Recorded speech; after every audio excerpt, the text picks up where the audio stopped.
নারীদের মধ্যে ভালোবাসা, যত্ন এই ব্যাপারগুলি সবসময় যেন বেশিই দেখা যায়। তবে আপনার অপর দিকে থাকা পুরুষ সঙ্গীটিও অনেকাংশে যত্নশীল হতে পারে, তা হয়তো আপনি নিজেও উপলব্ধি করতে পারেন না, বা আমরা সেটা অনেক সময় তাদের কর্তব্য হিসেবে ধরে নিই। তাই সহজেই বলে দিতে পারি, ও ছেলে, ওকে তো এটা করতেই হতো।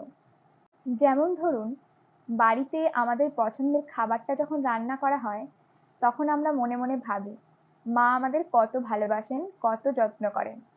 কিন্তু অপর দিকে থাকা মানুষটার কথা আমরা কজনই বা মাথায় আনি, যিনি সারা বাজার ঘুরে ঘুরে আমার মায়ের পছন্দের সবজি, ফল, মাছ সবটা নিয়ে আসেন। তিনি আমাদের বাবা। আবার সন্ধেবেলা হঠাৎ করে অতিথি এসে পড়লে বাড়িতে, মা বাড়ির ছেলেটাকেই পাঠান বাজার থেকে তাদের পছন্দের খাবারগুলি নিয়ে আসতে।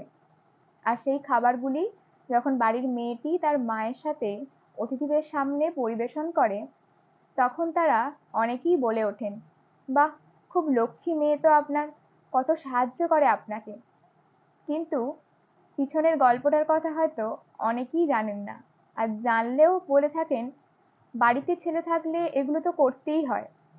আবারও দেখা যায় পাবলিক ট্রান্সপোর্টে যখন ছেলে মেয়েরা একসাথে কলেজ শেষ করে বা টিউশন শেষ করে বাড়ি ফেরে, তখন ফাঁকা সিট পেলে সেই ছেলেগুলি মেয়েগুলিকেই বসতে দেয়। আর যদি নাও দিয়ে থাকে কোনো দিন, কিছু কিছু মেয়ে বলেই ওঠে, কিরে, একটা মেয়ে দাঁড়িয়ে থাকবে আর তুই বসে থাকবি? এই কথাটা শুনে আপনার বন্ধুটি হয়তো অসহ্য কোমরে ব্যথা নিয়েও হাসি মুখে উঠে দাঁড়ায়, আপনাকে সিটটা ছেড়ে দেয়। তা হয়তো আপনি কখনো জানতেই পারেন না।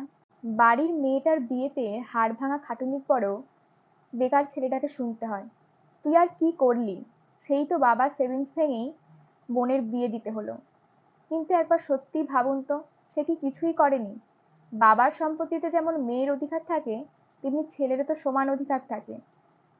সেই ছেলেটা নিজে বেকার, ভবিষ্যৎ অনিশ্চিত জেনেও বোনের বিয়েতে যতটা সম্ভব নিজেকে উজাড় করে দিয়েছে। বাবার সেভিংসের একটা টাকাও কিন্তু চায়নি। এই আত্মত্যাগ, এই যত্ন, এই ভালোবাসার কি কোনো দাম নেই? বাড়িতে একই সাথে ছেলে এবং মেয়ে উভয়কে পড়াশোনা করানো হলেও একটা সময়ের পর গিয়ে সবাই আশা করে বাড়ির ছেলে তাদের প্রতি সমস্ত দায় দায়িত্ব কর্তব্য পালন করবে, আর বাড়ির মেয়ের ভালো একটা জায়গায় বিয়ে হয়ে যেন মেয়েটা সুখী হয়, সে চাকরি করুক আর নাই করুক। কিন্তু সব দায়িত্ব, সব কর্তব্য কি শুধু ছেলেটারই? আর সে যেগুলো পালন করে সেগুলো কি শুধুই দায়িত্ব কর্তব্যের মধ্যেই সীমাবদ্ধ থাকে? তার মনের মধ্যে ভালোবাসা, যত্ন, স্নেহ, মায়া, মমতা কি ফুটে ওঠে না? না আমরা সেটা দেখতে পাই না? সম্পর্কে থাকাকালীন ঝগড়া হওয়ার সময় প্রেমিকের বলা রূঢ় কথাগুলো হয়তো মনে রাখি, কিন্তু হাজার ঝগড়া অভিমানের পরেও অন্ধকার গলিটা যখন সে তার প্রেমিকাকে একা ছেড়ে দেয় না, সেই কথাটা আমরা মনে রাখি না।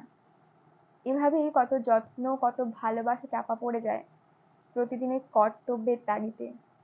কর্তব্যের তকমা পায় পুরুষের ভালোবাসা, পুরুষের যত্ন, পুরুষের মায়া, পুরুষের মমতা। পুরুষও যত্নবান হয়, পুরুষও ভালোবাসে, তা আমরা উপলব্ধিই করি না, বা উপলব্ধি করলেও স্বীকার করি না। আসল সমস্যাটা আমাদের সমাজে কিছু মানুষের চিন্তা ভাবনার। এই চিন্তা ভাবনাগুলোই সমাজে নারী ও পুরুষের মধ্যে এক বিশাল প্রাচীর তৈরি করেছে, যে প্রাচীর আমরা সহজে ভেদ করতে পারি না। আর যে সমস্ত মানুষ এই চিন্তা ভাবনা দূর করে বাধা ছক ভেঙে এগুতে চায়, মানুষ তাদের নিয়ে সমালোচনার ঝড় তোলে। তাই আমাদের এই সমস্যা দূর করতে গেলে আগে নারী ও পুরুষকে একে অপরের প্রতিদ্বন্দ্বী ভাবা বন্ধ করতে হবে। নারী ও পুরুষ একে অপরের প্রতিদ্বন্দ্বী কোনো কালেই ছিল না, এরা সবসময়ই একে অপরের পরিপূরক। আবারও সেই কবির কথাই মনে পড়ে, বিশ্বে যা কিছু মহান সৃষ্টি চির কল্যাণকর, অর্ধেক তার করিয়াছে নারী, অর্ধেক তার নর।